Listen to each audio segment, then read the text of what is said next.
વૈશાલી શિંદે, ગુજરાત પ્રદેશ શક્તિ superstar chairman. આજે સમગ્ર ગુજરાતની અંદર અને ખાસ કરીને રાજકોટ ખાતે નશામુક્ત અભિયાનની શરૂઆત કરવામાં આવી છે। યુથ કોંગ્રેસની જે ટીમ છે શક્તિ સુપરસ્ટાર એના દ્વારા આજે જે મહિલાઓ બહાર આવશે પરીક્ષા દઈને એનો અમે અભિપ્રાય લેશું અને એના વિચારો જાણીશું કે નશા માટે વધુ શું કરી શકાય અને એને કઈ રીતે રોકી શકાય। અને આજે સ્ટીક તમે જોઈ રહ્યા છો, જે સ્ટીકી નોટ છે એમાં એમનો અભિપ્રાય લેશું અને એ સ્ટીકી નોટ આજે બોર્ડ છે એમાં ચીપકવશું અને સરકારને અપીલ કરશું કે વધુ ને વધુ જે ડ્રગ્સ છે એ વધારે પકડવામાં આવે અને યુવાનોને નશા મુક્ત કરવામાં આવે।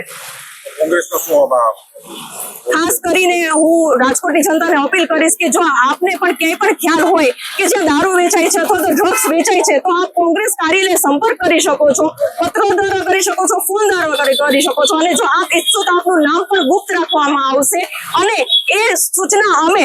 સરકારને પહોંચાડશું, પોલીસને પહોંચાડશું અને વધુ ને વધુ રાજકોટ છે એ નશા મુક્ત થાય એનો પ્રયત્ન કરશું।